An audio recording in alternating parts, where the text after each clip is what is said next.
Vamos a leer la palabra de Dios, mis hermanos, en el libro de Apocalipsis, capítulo 19, el último capítulo o libro de la Sagrada Escritura. Versículo 6, Apocalipsis 19, 6. Si gustan ponerse en pie para leer, porque ustedes estarán ahí sentaditos los próximos minutos. Oí como la voz de una gran multitud, como el estruendo de muchas aguas, y como la voz de grandes truenos que decía, ¿y qué decía? Aleluya, porque el Señor nuestro Dios Todopoderoso reina. Gocémonos y alegrémonos, y démosle gloria, porque han llegado las bodas del Cordero, y su esposa se ha preparado. Padre, gracias te damos por tu bendita palabra. Oramos que el Espíritu de Dios nos ministre a través de ella, edifique la fe de cada uno de tus siervos y que llame, Señor, la atención del corazón de aquel que está descuidado, desprovisto de la salvación, para que te busquemos de todo corazón y que podamos, Señor, vivir para tu gloria. Señor amado, bendice a todos los que nos escuchan, más allá de los que estamos congregados acá. Señor, allí donde se encuentra el amigo, el hermano, que tú hables al corazón. Lo pedimos en el nombre de Jesús. Amén y amén. Pueden tomar asiento, mis hermanos. Bueno, hemos iniciado una serie de mensajes sobre la segunda venida de Jesucristo.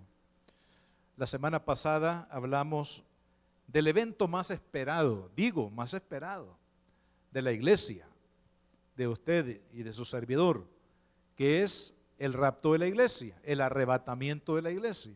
Es el evento que la iglesia está esperando que suceda a estas alturas de la historia de la humanidad. Al respecto del arrebatamiento hablamos de tres cosas puntuales. Uno, la resurrección de los santos, aquellos que han muerto en Cristo, que serán levantados con un cuerpo espiritual. Segundo, hablamos de la transformación de los creyentes que vivan en el momento de la venida del Señor. Y en tercer lugar, sobre el encuentro con Jesús allá en el cielo.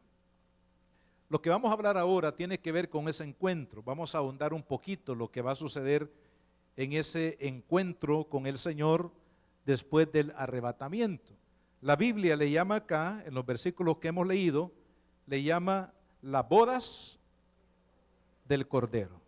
Y al respecto de este tema, de las bodas del Cordero, vamos a hablar de tres cosas puntuales. Primero, una pregunta: ¿por qué se le llama bodas del Cordero? ¿Por qué se le llama bodas del Cordero? En primer lugar, veamos la palabra bodas. Es una palabra plural, no singular, plural. Dice bodas. Porque generalmente, hermanos, las ilustraciones que tenemos en la Biblia para entender cosas espirituales fueron tomadas de la vida natural o común que vivía la cultura judía. En la cultura judía, una boda no se limita a la celebración de unas horas en las que la familia se reúne para presenciar la boda de sus hijos y luego termina la fiesta y cada uno a su casa. En el contexto judío, las bodas duraban varios días. Algunos dicen que hasta 7 días podía durar una celebración de bodas.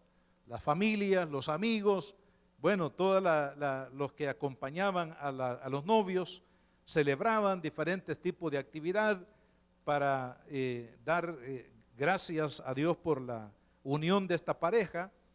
Y por eso es que la Biblia dice bodas, porque estas bodas van a durar, hermanos, 7 días proféticos, que puede ser 7 años. Porque en la profecía bíblica no se precisa que un día sea un día de 24 horas como nosotros lo entendemos. Puede representar un año. Y es probable que esta celebración, por lo que vamos a ver después, dure 7 años. O sea, una celebración, hermanos, que va a durar un periodo de tiempo prolongado. Por otro lado, dice del Cordero. ¿Por qué? ¿Por qué es la boda del Cordero? Porque el Cordero, aquí hablando de Jesús, es la causa, es la razón del por qué usted y yo vamos a celebrar la unión con Él en la eternidad. Es por causa de Cristo que usted y yo vamos a llegar a la presencia de Dios, porque no se puede llegar a la presencia de Dios por otro medio.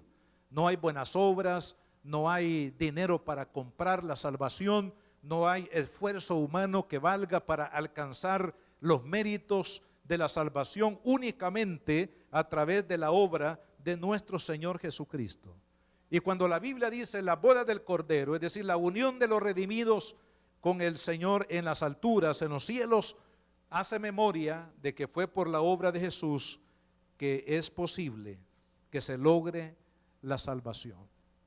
La Biblia, por ejemplo, en el libro del profeta Isaías, allá en el capítulo 53, hace referencia de la obra de Cristo como el único mérito para la salvación. En el versículo 6 dice la palabra: todos nosotros nos descarriamos como ovejas, cada cual se apartó por su camino, mas Jehová cargó en él, hablando en el Cordero de Dios, en Jesús, el pecado de todos nosotros. Angustiado él y afligido, no abrió su boca. Como cordero fue llevado al matadero, y como oveja delante de sus trasquiladores, enmudeció y no abrió su boca.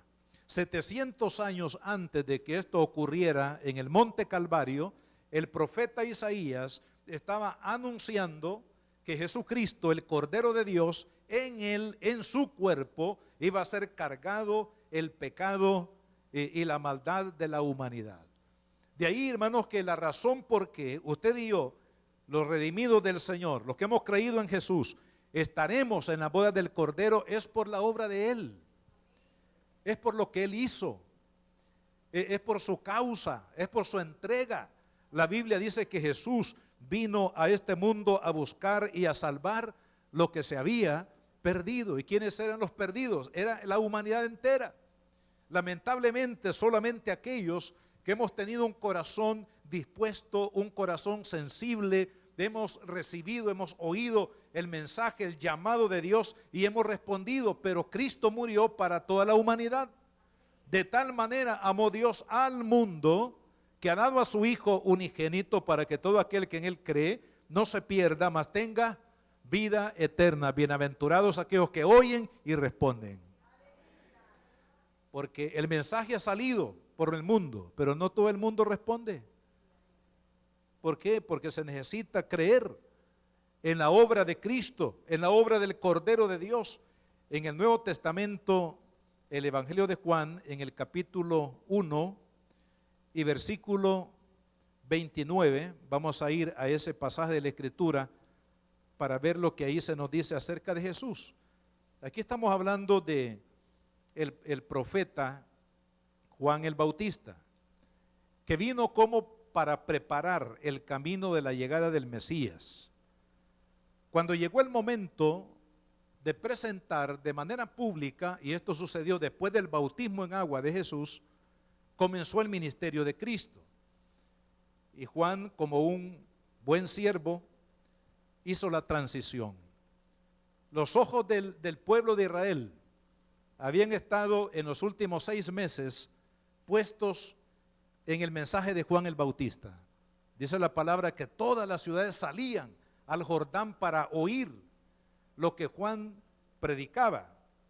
Pero ahora él hace la transición y le entrega a Jesús el tiempo para el desarrollo de su ministerio. ¿Y sabe cómo lo hizo?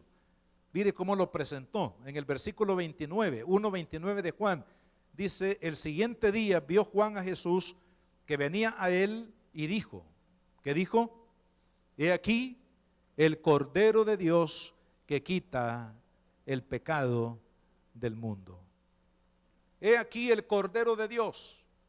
A partir de ese momento, Juan, con un buen siervo, humilde, sencillo y fiel, se apartó. Se fue apartando Juan para que la mirada del pueblo de Israel ya no estuviera en él, sino que estuviera puesta en el Cordero de Dios, en el único que puede quitar el pecado de la humanidad. De tal manera que cuando la Biblia dice la boda del Cordero, significa que la iglesia podrá estar con Dios en su gloria por los méritos del Cordero, por los méritos de Cristo que derramó su sangre preciosa para que usted y yo ahora tengamos la oportunidad de estar en la presencia de Dios. Por eso, amados hermanos, toda la gloria la merece Cristo, toda la honra la merece Jesús, toda la alabanza la merece Cristo, todo reconocimiento es por Cristo Jesús, el que la iglesia podrá estar un día en la gloria de Dios, en la presencia del Dios Altísimo. En segundo lugar, ¿quiénes participarán de la boda del Cordero? Aquí quiero usar tres figuras. Primero, recordar lo que hablamos la semana anterior, el arrebatamiento.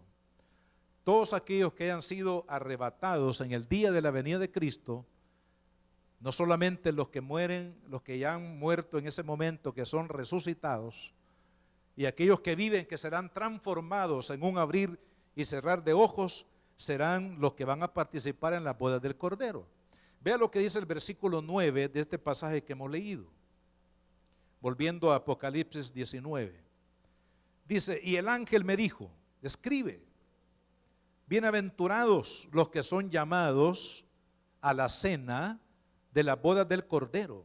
Y me dijo, estas son palabras verdaderas de Dios. Estas son palabras verdaderas de Dios. Dice, bienaventurados los que son llamados. ¿Y quiénes son los llamados? Aquellos que le hemos dicho sí a Cristo, aquellos que hemos reconocido, amado hermano, que en la carne y sangre no puede heredar el reino de Dios y que por tanto es necesario que ocurra una limpieza, una santificación del alma, que solamente la sangre de Cristo lo puede hacer. Son los llamados, aquellos que murieron con la esperanza puesta en Cristo, que no claudicaron. Y estaba haciendo memoria de todos aquellos hermanos que en los primeros años de la iglesia cristiana, hermanos, sellaron su fe con su vida. Hoy en día, tristemente, como no hay una demanda de la vida por la fe en Cristo, muchos venden su primogenitura por un plato de lentejas, es decir, por un placer, por una oferta vana de este mundo. Muchos han abandonado la fe, muchos están viviendo entre el mundo y la iglesia, porque no han sido demandados como lo fueron los cristianos, hermanos, de los primeros siglos. Los primeros 300 años de la iglesia cristiana fueron años de persecución imperial. Y sabe, aquellos que fueron fieles al Señor hasta la muerte, ahí están sus testimonios en la historia. ¿Te recuerda a uno de los primeros mártires de la fe cristiana, Esteban? Allí su historia está en el libro de los Hechos de los Apóstoles, capítulo 7. Habla acerca de este hombre que fue lapidado, es decir, que murió bajo los impactos de las piedras que lanzaron sobre su cabeza y sobre su cuerpo, hasta dejarlo sin aliento de vida, hermanos, por causa de la fe en Cristo, por causa del amor de Cristo. Hermanos, muchos fueron los cristianos que con su sangre tapizaron los coliseos romanos, hicieron reír a la gente con el derramamiento de su sangre, se burlaron, los tomaron como basura, los trataron como lo peor de este mundo, hermanos, y ahí ellos dejaron su vida, dejaron su sangre, pero fueron fieles a Dios, fueron fieles al Señor. Ellos son los llamados, aquellos que son fieles al Señor y que mantienen la fe a pesar de, y que no venden su fe por una oferta barata del diablo. La Biblia dice en Apocalipsis 2, versículo 10, no temas en nada lo que vas a padecer. He aquí, el diablo echará a alguno de vosotros en la cárcel para que seáis probados y tendréis tribulación por 10 días. Aquí está hablando de un tiempo de persecución para la iglesia. Algunos interpretan que estos 10 días representan a 10 emperadores de Roma que persiguieron a la iglesia hasta el último, que fue Constantino, antes de la conversión de Constantino al cristianismo. Ese periodo de esos 10 líderes romanos que persiguieron a la iglesia, pero vea lo que dice la exhortación final. Sé fiel, ¿hasta cuándo? Hasta la muerte, y yo te daré la corona de la vida. Así como usted, amado hermano, cuando se unió a su esposa le dijo, estaré contigo hasta que la muerte nos separe. Y rogaré a Dios para que nos dé la consistencia, el amor, el espíritu de perdón, la tolerancia, el apoyo mutuo que cada uno debemos de darnos en el matrimonio a fin de que estemos juntos hasta la muerte, que envejezcamos juntos hasta la muerte. Ese es el pacto del matrimonio.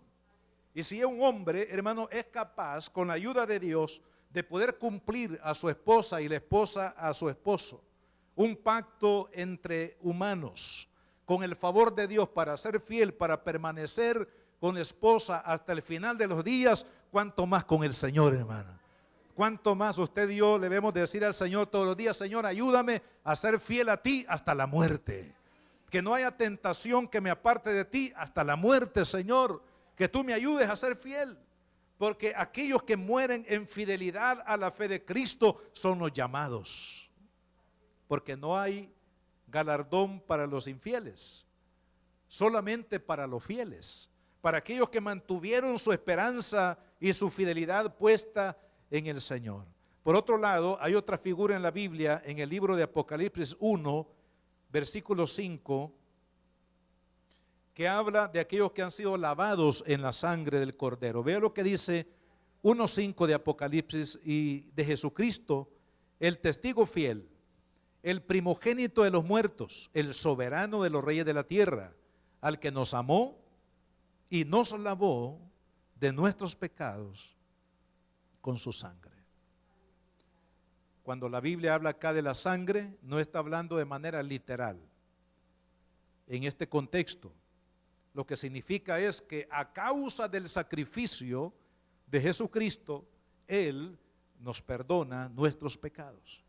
A causa de la obra de Cristo, de la victoria, hermanos, sobre la muerte, sobre el pecado y sobre Satanás en la resurrección de Cristo, nosotros ahora tenemos la garantía de la limpieza de nuestro pecado, que era la barrera, porque el profeta Isaías en el capítulo 59 dice que los pecados del hombre han levantado una pared entre Dios y ellos.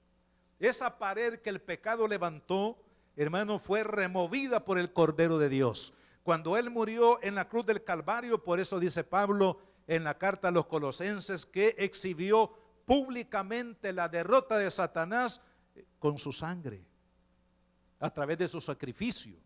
Él removió esa pared que nos separaba de Dios por causa del poder de su sangre. Ahora nosotros somos perdonados, ahora nosotros somos hijos de Dios. No somos perfectos, hay que declararlo, hermano.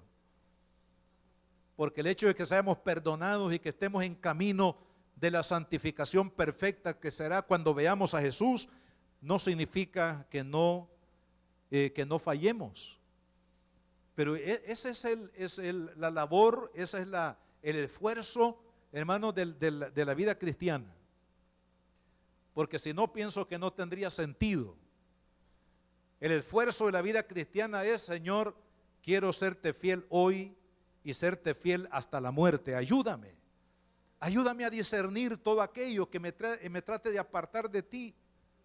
Porque el enemigo le puede llegar a usted por una fórmula o método sutil que usted ni se dé cuenta que él lo está apartando del Señor. Por eso es que es importante que mantengamos nosotros siempre nuestra vida, hermanos, delante de Dios, pidiéndole a Él su ayuda. ¿No es eso lo que nos enseñó el Señor Jesús en el Padre Nuestro? ¿Qué nos enseñó Jesús a orar todos los días? Porque la oración conocida como la oración modelo es una oración que Jesús la enseñó con el propósito de que oremos continuamente, basados, orientados en nuestras peticiones sobre lo que Él dice allí. Y una de las peticiones de oración, dice Jesús, y no nos dejes caer en tentación, mas líbranos del mal. Hay otras versiones que dice, no nos dejes caer en manos del tentador y líbranos del tentador. ¿Por qué? Porque la tentación es precisamente, hermanos, impulsar al ser humano a hacer algo que está en contra de la voluntad de Dios. Errar el blanco, que eso significa el pecado, no pegar en el blanco que tenemos delante de nuestros ojos. En el sentido espiritual significa no caminar en la palabra, no obedecer a Dios, como le sucedió a Eva allá en el huerto, hermano, en el huerto del Edén. Dios le dijo, mira, este es el blanco, camina en mi palabra, no hagas nada que esté fuera de lo que yo te he dicho, pero ella no pegó en el blanco. ¿Por qué? Porque puso la dirección de su acción donde no estaba el blanco, que era el blanco de lo que Dios le había revelado que hicieran. Pero ellos movieron el arco, o ella en este caso movió el arco en una dirección donde no estaba el blanco de la obediencia a Dios. Y esa fue la causa de la ruina, hermanos, de toda la humanidad hasta el día de hoy. Vea usted cómo el pecado de un padre, de una madre, puede traer efectos sobre la vida de terceros, la vida de los hijos. Tristemente, hermanos, los pecados de los padres afectan la vida de los hijos. ¿Cuántos hijos ahora sufren, hermanos, por causa de los pecados de sus padres? ¿Cuántos niños abandonados? No solamente por el papá, sino también hay niños abandonados por la madre. ¿Cuántos niños en violencia intrafamiliar por el alcoholismo, por la ira que hay entre la pareja? Esos pecados, hermanos, de los padres que pueden afectar definitivamente la vida de nuestros hijos o de otras personas que nos rodean. Pero la Biblia dice que Él nos lavó con su sangre preciosa. Hermanos, éramos pecadores empedernidos, de seguro estábamos perdidos sin Dios y sin esperanza. Hicimos cosas que desagradaron a Dios y a la familia probablemente y a otras personas. Pero cuando usted le dijo a Cristo, Señor, perdóname, límpiame con tu sangre, Él nos limpió. Esos son los llamados, aquellos que tienen la marca de la sangre de Jesús en su vida. Por otro lado, también aquellos que han sido vestidos de la justicia de Dios. Volviendo aquí a Apocalipsis 19, en el versículo 7 dice, gocémonos y alegrémonos, démosle gloria, porque han llegado las bodas del Cordero y su esposa se ha preparado. Versículo 8, y a ella se le ha concedido que se vista de lino fino, limpio y resplandeciente, porque el lino fino es las acciones justas de los santos. El lino fino en aquel tiempo era utilizado por los que ministraban en el templo. Era prácticamente una vestimenta obligatoria de los sacerdotes que ministraban en el templo. ¿Qué representa el lino limpio, blanco, resplandeciente? Representa la justicia de Dios, porque ninguna persona se puede justificar a sí mismo. No es cierto que vistiéndome de blanco y usando incluso lino limpio, fino, resplandeciente, eso nos da una seguridad de que somos santos. Porque es probable que una persona diga, me voy a vestir de blanco porque si me visto de blanco es porque soy santo. No, no es cierto. Una persona puede estar vestida de blanco, finísimo, lino y todo, y sin embargo no tener nada que ver con Dios en su corazón. Pero lo blanco y lo resplandeciente acá está representando que aquella persona ha sido justificada por el Señor por medio de la sangre de Cristo. Hago aquí una conexión con lo que dice Pablo en Romanos 5:1. Dice, justificados pues por la fe, tenemos paz para con Dios por medio de nuestro Señor Jesucristo. A través de Cristo hemos recibido la justicia de Dios. ¿Es posible para el hombre? No. Pero es dada por Dios por medio de la fe en Jesucristo. Cuando usted pone su fe, cuando usted cree, cuando usted acepta a Jesús como su Señor, como su Salvador, la justicia de Dios es depositada en su vida. Por eso es que ahora somos llamados los justos de Dios. Somos llamados los hijos de Dios, llamados, hermanos, los siervos de Dios, llamados los sacerdotes de Dios, los que estamos al servicio de la causa de Cristo por medio de la justicia del Señor. Y así, hermanos, como a una boda, una novia no puede llegar, me dice usted, una celebración de bodas en cierto lugar, un lugar especial donde la novia se va a casar, no puede llegar como ella quiere. Bueno, hoy en la época democrática en la que vivimos, hay muchas cosas que ya, lo que decíamos tradicionalmente ya, pero es ridículo que una novia llegue a un lugar sin el vestido adecuado. Se tiene que vestir a la altura de la ocasión, a la altura de la celebración de un evento tan importante que marca la vida de una persona. Ese vestido aquí en la Biblia, en cuanto a la iglesia, aplicándolo a la iglesia, tiene que ver, hermano, con la justicia de Cristo. Nadie va a entrar al cielo sin la justicia de Cristo. En el cielo nadie podrá participar de las bondades eternas de Dios cuando Él llegue allá y diga, mire, yo vengo de la familia más pudiente de X país. Mire, yo hice tantas buenas obras en todo el mundo. Tampoco. Mire, yo fui la persona más santa de toda la tierra. Tampoco. La única forma que usted y yo vamos a entrar a la presencia de Dios es por la sangre del Cordero. Es por la obra del Hijo de Dios. Es porque Él nos lavó con su sangre y nos ha vestido de la justicia de Dios. En tercer lugar, la tercera parte de esta enseñanza, ¿cuáles serán las tres principales razones de la boda del Cordero? ¿Por qué se va a celebrar estas bodas? Primero, hermanos, porque ¿quién va a dejar de celebrar un evento tan magno? Dígame. En buen salvadoreño, celebramos el día de la mamá, del papá, del hijo, del abuelo, del nieto. Celebramos los cumpleaños, las bodas, el aniversario de bodas. Celebramos hasta San Valentín, imagínense, nada tiene que ver con la iglesia. Celebramos todo. Se dice que América Latina casi pasamos en vacaciones todo el año, porque hay tanto feriado, porque somos un pueblo de celebración, celebramos todo. Aun cuando el niño da el primer paso, le estamos celebrando hoy con los videos y todo, y los mandamos a todo el mundo, porque estamos celebrando que el nieto dio el primer paso. Imagínese usted, si eso hacemos en la tierra, ¿cómo no vamos a celebrar el día de nuestra unión con Cristo? El día que usted y yo vamos a llegar a la presencia de Dios. El día que vamos a estar con Jesús, cuando le vamos a ver cara a cara. La primera razón de las bodas es celebrar.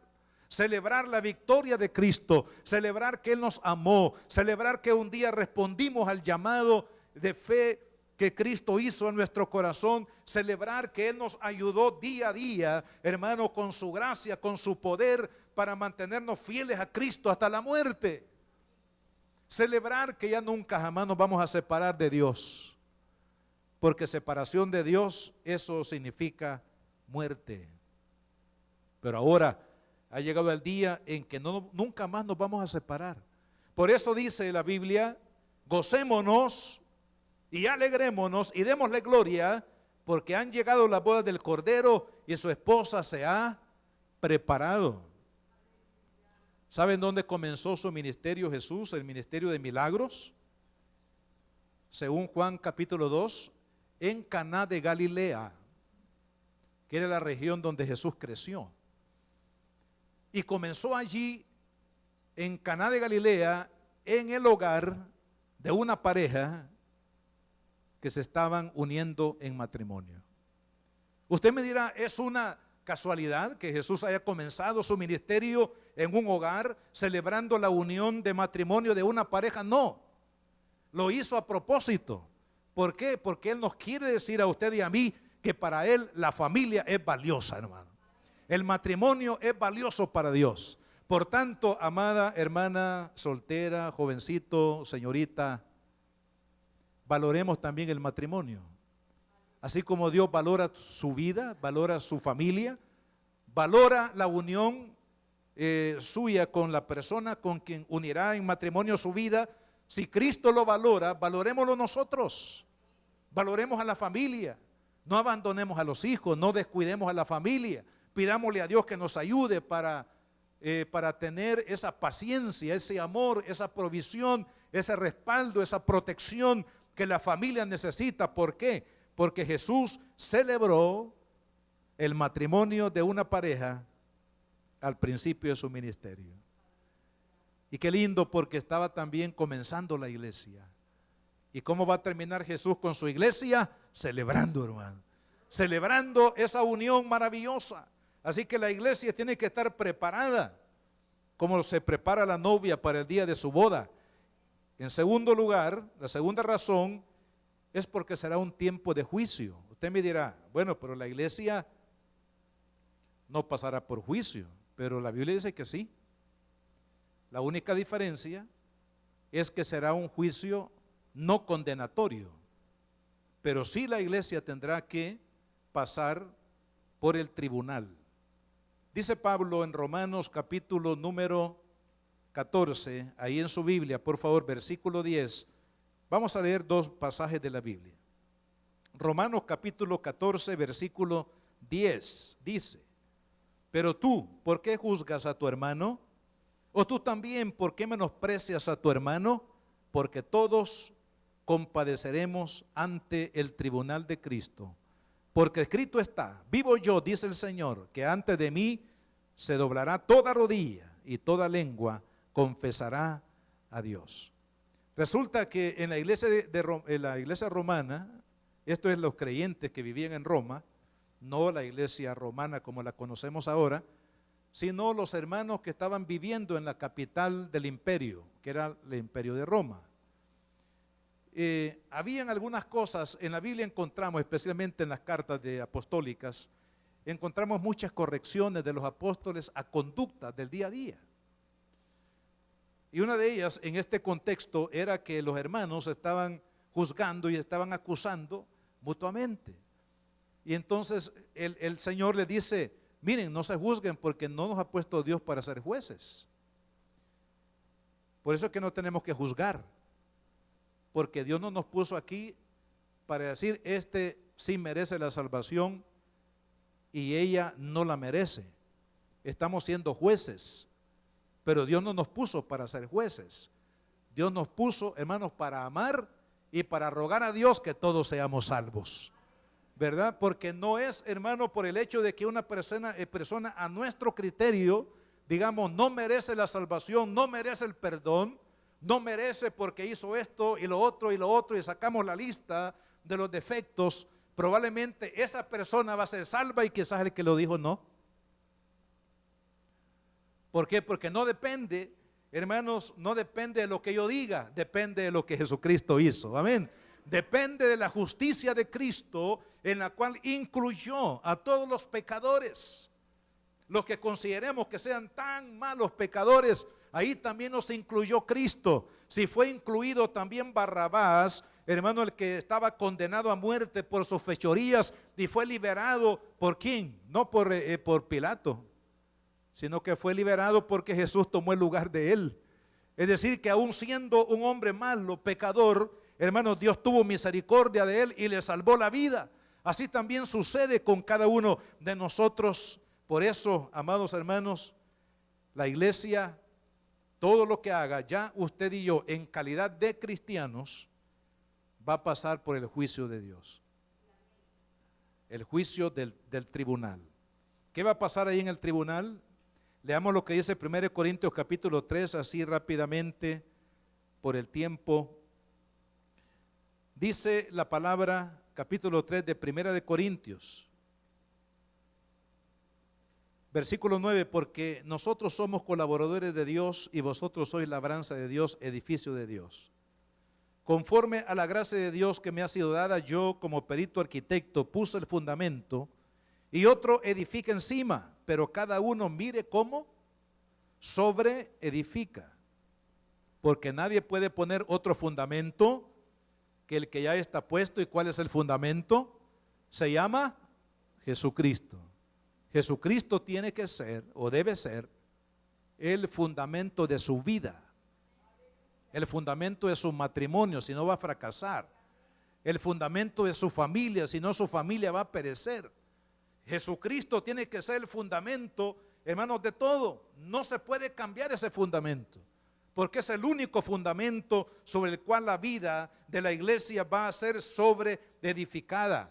Y ahora vea, cada uno dice, porque nadie puede, versículo 12, y si sobre este fundamento, hablando sobre el fundamento de Jesucristo, alguno edificare. ¿Quiénes pueden edificar sobre el fundamento de Jesucristo? La iglesia, nadie más.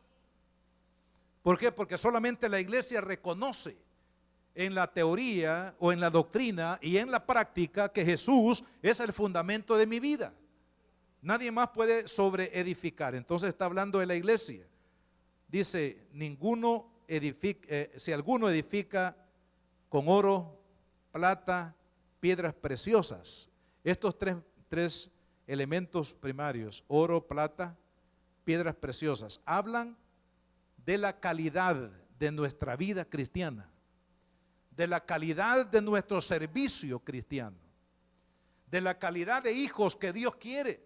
Hermanos, que cada uno de aquellos que le hemos recibido y que hemos aceptado el señorío de Cristo, hermanos, seamos edificar, servir con calidad, con amor, con pasión, con entrega, con una disposición total a Cristo, no por responsabilidad, no porque para que la gente me vea, no para que algo tengo que hacer. Estoy aburrido, voy a ir a la iglesia, dicen algunos.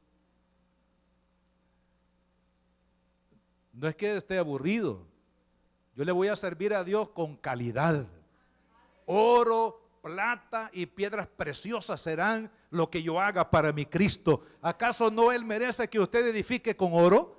¿No merece Él que edifiquemos con plata? ¿No merece Él que edifiquemos con piedra preciosa? Si Él nos salvó por gracia, amado hermano, respondamos, correspondamos con amor a Cristo, con entrega al Señor. Y luego habla de tres elementos, los cuales nunca debemos de usar nosotros en nuestro servicio a Dios. Madera, heno, que es zacate, y hojarasca, que es paja, ¿verdad? Que es aquello que se lleva el viento. Madera, heno, hojarasca. Esos son los elementos con que algunos edifican en su vida cristiana. ¿Sabe lo que va a pasar cuando el Señor nos llame? Por eso dije que es un juicio que no es condenatorio para aquellos que participarán en la boda del Cordero, pero sí, el Señor ahí va a purificar con fuego. Dice, versículo 13, la obra de cada uno de nosotros se hará manifiesta, porque el día la declarará, pues por el fuego del juicio de Dios, será revelada. Y la obra de cada uno, cual sea, el fuego la probará. Quiere decir que mi calidad de cristiano, en la boda del Cordero, el Señor lo va a comprobar. Y el Señor, hermano, todas aquellas cosas que hicimos por costumbre, por obligación, para que la gente me vea, etcétera, el Señor va a decir, hijo, mira, todas estas obras que tú hiciste con zacate, con heno, no sirve de nada. Solamente va a quedar, hermanos, aquello que hicimos de todo nuestro corazón. Por eso es importante que ahora que nosotros tenemos oportunidad, le sirvamos a Dios con calidad. Amén. Señor, voy a orar lo mejor que pueda. Señor, voy a dar lo mejor que pueda, voy a evangelizar lo mejor que pueda, voy a compartir mi fe de la mejor manera que pueda, Señor, porque eso, hermanos, implica estar nosotros sobre edificando o sirviendo a Cristo, aquel que nos amó, aquel que se entregó por nosotros con lo mejor de nuestra vida. Y lo tercero y lo último es que será un tiempo de recompensa. Las recompensas nos gustan, ¿verdad? ¿Sí o no, hermanos? ¿O solo a mí? A todos nos gusta que nos recompensen, pues el Señor nos va a recompensar también, porque será un día de recompensa. Que no nos vaya a pasar como un cristiano que dice, una ilustración, que dice que estaba pensando que cuando él llegara al cielo, el Señor le iba a dar una gran recompensa. Y entonces llegó al cielo y vio todos los trofeos que tenían ahí. Entonces él le puso el ojo a una corona que era bien grande y que tenía muchas piedras preciosas ahí. Y él dijo, de seguro, esta es la mía, dijo. Y habían otros pequeños así. Dijo él, no, pero el mío es aquel. ¿Por qué? Porque empezó a enumerar todo lo que había hecho. Pero se llevó la sorpresa de la vida. Porque cuando el Señor le dijo, fulano de tal, ven, te voy a recompensar por todo lo que hiciste. El Señor escogió la más chiquita. Le dio una donita como es que venden en Mr. Donuts, valga el comercial. Esta es tu recompensa, le dijo. Él estaba pensando que aquella era la de él, pero el Señor es el que sabe, hermano. Dios sabe cómo usted y yo le estamos sirviendo. Dios sabe si estamos sirviendo de corazón o no. Dios sabe si estamos sirviéndole con amor, con entrega, con pasión, con servicio de calidad. Y estos son los tres elementos, hermanos, que Dios tomará en cuenta para la recompensa en el cielo. Estamos hablando de la recompensa de la iglesia por el servicio a Cristo y a su obra mientras Él viene. Primero, fidelidad a Cristo hasta la muerte. Lo acabamos de leer. Sé fiel hasta la muerte, yo te daré la corona de la vida. No hay corona para los infieles, solamente hay corona para los fieles. Él tomará en cuenta la fidelidad hasta la muerte. Y eso implica también en este contexto que estamos viviendo hoy, este día, seamos fieles. Si usted es una novia, un novio, sea fiel a su novia. Que sus ojos sean para ella, para él. No esté por ahí viendo a todos lados. Sea sincero, sea una persona recta en manifestar sus sentimientos, sus intenciones hacia otra persona. Que haya rectitud, no digamos en el matrimonio, amado hermano. Su esposa probablemente en el trayecto de los años ya no es la jovencita con la cual usted conoció, y usted también era jovencito cuando se conocieron y querían pasar todo el día ahí juntos. Probablemente ya, como yo decía, ya gané terreno. Ya no somos los mismos, pero que sus ojos sean para su esposa. Amén. Porque eso es la fidelidad. Mi amada esposa, seré fiel para ella hasta que la muerte me separe. Usted dirá, pero yo he tenido fracasos en la vida. Pero no importa, los fracasos en la vida no significa que Dios se equivocó. Dios es fiel en su palabra. Los que nos equivocamos somos los seres humanos, pero no Dios. Entonces usted debe de seguir creyendo que Dios tiene la razón. Si Él nos llama a fidelidad, hermano, hagámoslo. La otra cosa es la calidad de trabajo que hayamos realizado y también la cantidad. La cantidad. Si usted le sirve al Señor, sírvale más, no menos, porque entonces iríamos para atrás. Si yo hacía esto antes y ahora hago menos de lo que hacía, eso no está bien. Tenemos que hacer más por la obra de Dios. ¿Por qué? Porque el evangelio tiene que llegar hasta los confines de la tierra. Y hermanos, fidelidad hasta la muerte, calidad de trabajo, cantidad de trabajo es lo que el Señor tomará en cuenta. Y por cuestión de tiempo no vemos ahí algunos pasajes bíblicos que el Señor tomará en cuenta en aquel día de la recompensa. Amén. El Señor viene, las bodas han llegado y usted y yo, primero Dios, estaremos ahí en la presencia de nuestro Dios. Póngase de pie. Vamos a orar al Señor. Padre,